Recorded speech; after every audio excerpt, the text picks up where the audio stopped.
Колеги, ми се чини дека на ниту една дебата не сум дошла со таква неизвестност и стравување, да кажам, затоа што навистина се плашам од оние симптоми кои веќе подолго време не владеат: малодушност, блазираност, ароганција и пасивност. Многу очекувам од оваа дебата, затоа што очекувам од неа заеднички да излеземе со одреден став како медиумска заедница на прашањето дали ни треба закон и дали ни треба овој ваков закон. Јас нема да зборувам многу за состојбите во медиумите, мислам дека веќе и јавноста е добро запозната, а и ние сите кои се соочуваме со тоа што ни се случува.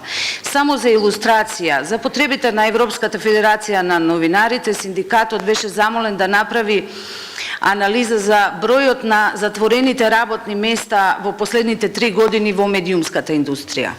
Можам да ви кажам дека сме апсолутни рекордери во регионот, а и на ниво на Европа сме негде на второто место.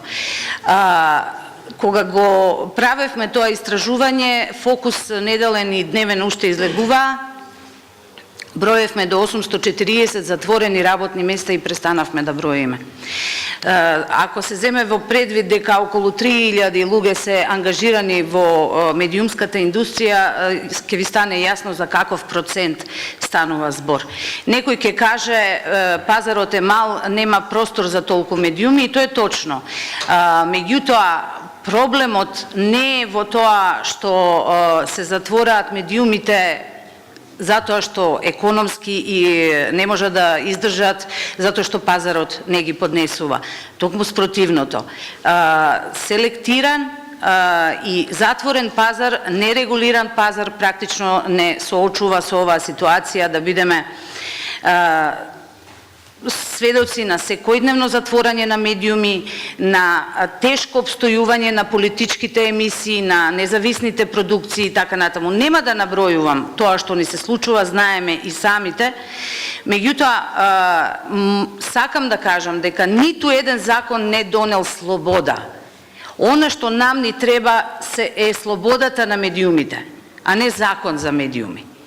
И мислам дека ќе се согласиме денеска, односно јас би сакала да апелирам до вас да го разберете ова што ни се случува со нацрт законот, кој што сака се да направи, но не сака да не ослободи, да го доживееме тоа како своевиден Рубикон. Ако не го поминеме, ако не артикулираме отпор, ако не научиме да кажеме не, тогаш територијата на слободата за новинарството во Македонија за секогаш ќе биде загубена. И нема да можеме да кажеме дека не сме одговорни. Ние сме соучесници.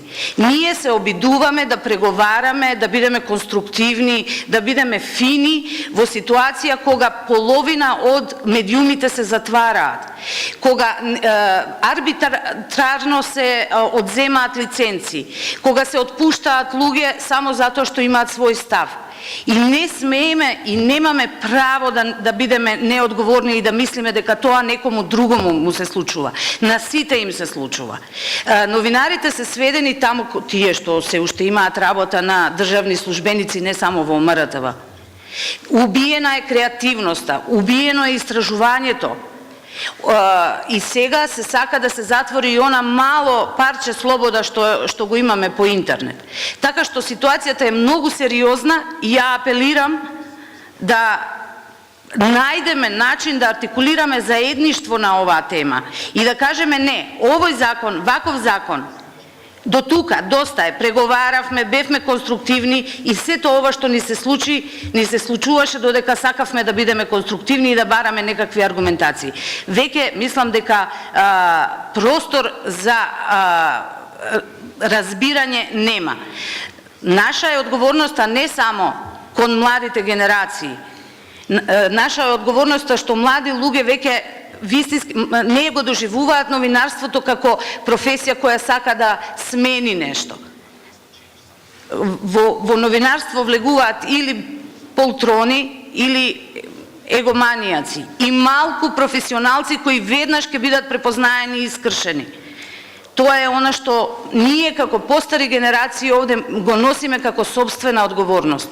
И мислам дека треба да почнеме да го токму преку отпорот кон овој закон да ја пронаоѓаме и да ја освојуваме собствената слобода. Таа никој нема да ни ја даде. Доколку оставиме вака да одат работите. Затоа јас нема да влегувам во концептуална анализа на законот, мислам дека е стравичен, дека отвара врата за политичко арбитрирање врз медиумите и ако од тука не кажеме доста е, мислам дека потоа нема да можеме да имаме право да кажеме ситуацијата во медиумите е лоша.